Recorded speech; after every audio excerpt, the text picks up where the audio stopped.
Donc déjà, dans un premier temps, j'aimerais tous vous féliciter.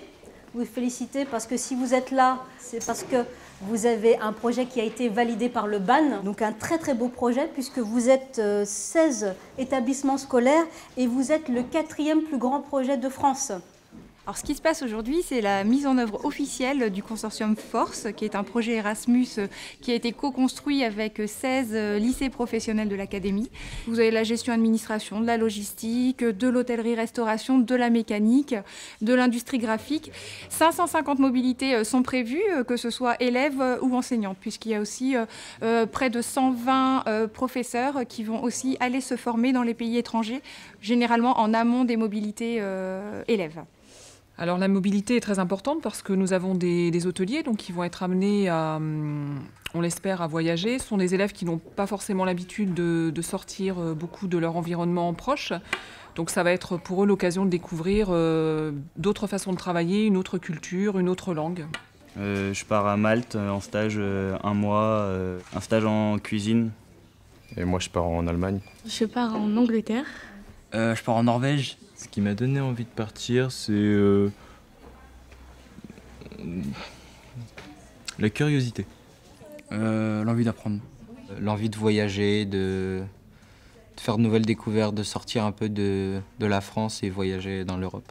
Pour avoir une ouverture d'esprit et c'est enrichissant, quoi. C'est la première fois que je pars à l'étranger, donc j'ai peur de ne pas avoir mes marques, je ne vais pas avoir de repères. C'est vrai que je stresse beaucoup. J'appréhende un peu de partir, mais après, je me dis c'est l'aventure et puis de quoi je suis capable, quoi. Moi, je dirais, malgré les appréhensions et tout ça, qu'il faut foncer, qu'il faut y aller, parce que c'est une chance qu'on a que... il n'y a pas d'autres personnes non plus qui ont la chance d'aller à l'étranger, donc il faut prendre son courage à deux mains. Tout ça, il faut l'anticiper. Et pas se dire, je vous filme tout et n'importe quoi. Donc c'est pour ça qu'avec votre storyboard, vous allez un peu pouvoir prévoir ce que vous allez diffuser. L'objectif de la journée aujourd'hui, c'est de faire vivre les outils pédagogiques qu'on a décidé de mobiliser pendant le consortium pour créer du lien entre les gens, entre les différents acteurs, élèves et enseignants. Donc, aujourd'hui, vous avez une partie des élèves du consortium qui sont formés à la vidéo pour pouvoir alimenter ensuite un Twin Space. Et vous avez les enseignants de l'autre côté qui, eux, sont mobilisés sur l'appropriation et l'utilisation du Twin Space pour pouvoir échanger efficacement avec les partenaires étrangers et avec leurs partenaires du consortium. Et cet espace sert à centraliser toutes les informations et tous les travaux des élèves. Twin Space est mis en place et il ne demande qu'à vivre par les travaux produits par les uns et les autres.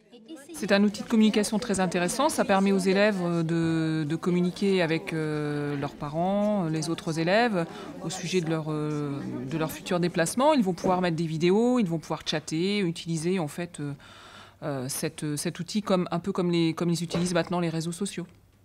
L'utilité principale, je pense que ça pourra être le partage des vidéos peut-être. Et puis en amont, je pense qu'on pourra se servir de cet espace aussi pour partager des expériences, partager les préparations au voyage. C'est le site où on mettra toutes nos vidéos qu'on va créer nous-mêmes sur place pour que la génération d'après, ça leur donne plus l'envie de partir à l'étranger et de faire comme nous en fait.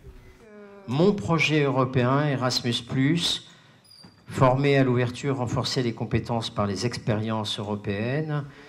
En deuxième partie d'après-midi, une petite cérémonie officielle qui verra les établissements se voir remettre une plaque à l'effigie de notre consortium et d'Erasmus pour témoigner que les établissements de ce consortium ont enclenché une vraie démarche d'ouverture européenne.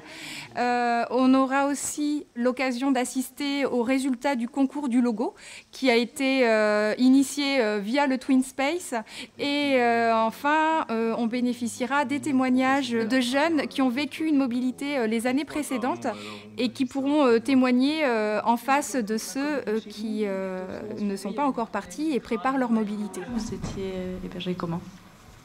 Et on était dans différentes familles, à part nous, une semaine on a été dans la même. On était tous séparés normalement. Si vous êtes amené à partir en Norvège, prévoir assez d'argent. Pour mon insertion professionnelle, ça m'a un peu aidé. Disons que ça booste un peu le CV, le fait d'être parti faire un stage à l'étranger. Les points positifs, c'est de pouvoir communiquer dans une langue étrangère tout en exerçant son métier. On se débrouille tout de même toute seule, sans prof, sans parents, dans une ville qu'on ne connaît pas du tout. Je me sens plus autonome, plus en confiance aussi. Ouais.